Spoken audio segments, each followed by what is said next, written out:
Perkenalkan, kami dari kelompok 6. Saya Mufamar Rifan dan rekan saya Mas Romadi. Pada kesempatan kali ini kami akan mempresentasikan materi dengan judul Membangun Model Simulasi Sederhana dalam mata kuliah Simulasi Sistem Industri.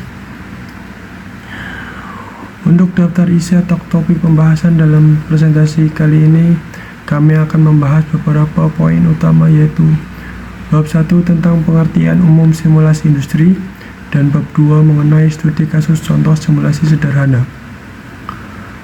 Di dalamnya mencakup konsep simulasi, kapan simulasi digunakan atau tidak digunakan, tujuan simulasi industri, serta tahapan dan faktor yang memengaruhi pembangunan model simulasi. Pengertian simulasi industri. Simulasi dapat didefinisikan sebagai teknik untuk membuat model dari sistem nyata atau sistem yang direncanakan. Melalui simulasi, kita mempelajari perilaku sistem pada kondisi tertentu tanpa harus benar-benar membangun atau mengubah sistem tersebut dengan cara ini. Dengan cara ini, kita dapat menghemat waktu, biaya, dan menghindari risiko terhadap sistem yang sedang beroperasi. Konsep simulasi hanya akan efektif jika kita memiliki pemahaman yang baik tentang sistem yang akan dikaji. Kegagalan simulasi seringkali terjadi bukan karena softwarenya, tetapi karena kurangnya pemahaman terhadap sistem itu sendiri. Dalam dunia teknik dan manajemen, simulasi digunakan untuk merancang dan mengoptimalkan sistem yang kompleks agar lebih efisien dan akurat sesuai kebutuhan pelanggan. Kapan simulasi digunakan? Simulasi sebaiknya digunakan ketika keputusan operasional sedang dibuat, proses yang dikaji mudah digambarkan dan bersifat berulang, terdapat ketergantungan antara aktivitas, dan biaya melakukan eksperimen nyata lebih besar dibanding membuat simulasi. Dengan kata lain, simulasi digunakan ketika uji coba yang langsung pada sistem nyata dianggap terlalu mahal, berisiko, atau sulit dilakukan. Kapan simulasi tidak digunakan? Simulasi tidak selalu menjadi pilihan terbaik. Jika masalah dapat diselesaikan dengan analisis sederhana, dengan akal sehat, atau melalui eksperimen langsung yang murah, maka simulasi tidak diperlukan. Begitu juga perilaku sistem terlalu kompleks atau sumber daya seperti waktu dan biaya tidak mencukupi. Tujuan simulasi sistem industri.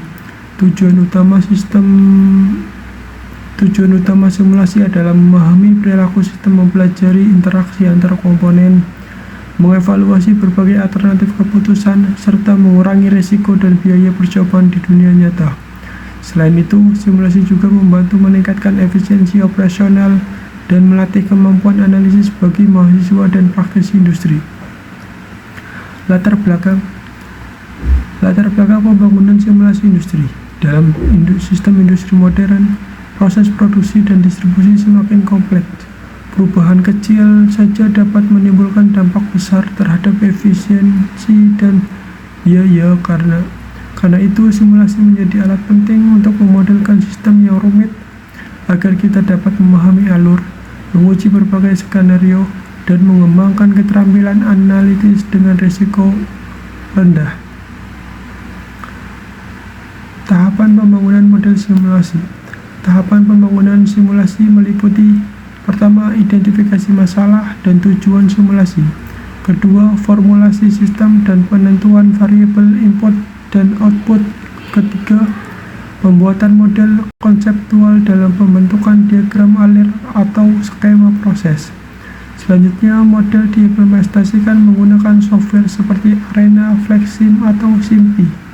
Setelah itu dilakukan verifikasi, validasi, eksperimen, dan analisis hasil. Tahap akhir adalah dokumentasi serta menyusun rekomendasi untuk perbaikan sistemnya. Subfaktor-faktor yang mempengaruhi sistem simulasi industri sendiri. Jadi kalau dalam studi case yang kita buat itu ada faktor-faktor yang mempengaruhi sistem industri, ya, di mana faktor kategori utamanya itu adalah faktor input atau masukan, faktor output atau pengeluaran, dan juga faktor lingkungan eksternal ya. Jadi dari faktor input sendiri itu dibagi menjadi 3 subbab ya.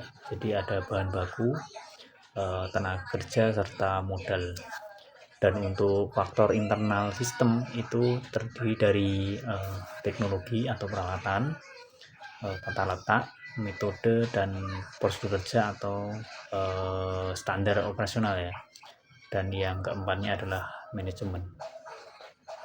Nah, dalam materi yang kita presentasikan juga kita membuat studi kasus tentang lini perakitan kendaraan ya, mesin kendaraan ya kurang lebihnya. Jadi di sebuah perusahaan otomotif itu terdapat 5 mesin yang kinerjanya itu kita review dari waktu rata-rata, simpangan, dan proses distribusi bakunya ya. Jadi didapat mesin A, B, dan C. Nah, dalam asumsinya ini kita menggunakan asumsi 8 jam kerja ya. Jadi sekitar 480 menit. Nah, setiap stasiun itu memiliki satu SDM atau satu sumber daya berupa pekerja dan mesin. Nah, di data bilangan acaknya itu kita samplingnya itu di hari 1, 2, dan 3, di mana di stasiun A, B, dan C, A, B, C, dan D. Dalam simulasi ini waktu proses yang dihasilkan bilangannya acak ya. Jadi kita menggunakan bilangan random. Jadi kita menggunakan bilangan acak. Namanya kita juga simulasi ya. Jadi untuk langkah pertamanya itu kita menghitung proses aktuali atau proses waktu aktual dari setiap hari, mulai dari bilangan acak. Jadi dari hari 1, 2, dan 3 di stasiun A, B, C, dan D. Nah, itu kita dapat waktu rata-ratanya. Terus yang keduanya kita melakukan review di kapasitas lini rata-rata ya. Jadi dari studi kasus yang di atas kita mendapat kesimpulan untuk bottleneck-nya itu berdasarkan hasil simulasi 3 hari ya. Jadi kita dapat di stasiun D dari hasil uji kualitas itu terjadi bottleneck di stasiun D. Jadi untuk sarannya itu untuk meningkatkan output dari mesin D, kita harus melakukan atau menambahkan sumber daya alam dan juga melakukan re-engineering atau mengurangi variasi waktu yang ada di mesin D. Dan kemarin juga demikian hasil presentasi dari bab kedua dan studi kasus. Terima kasih.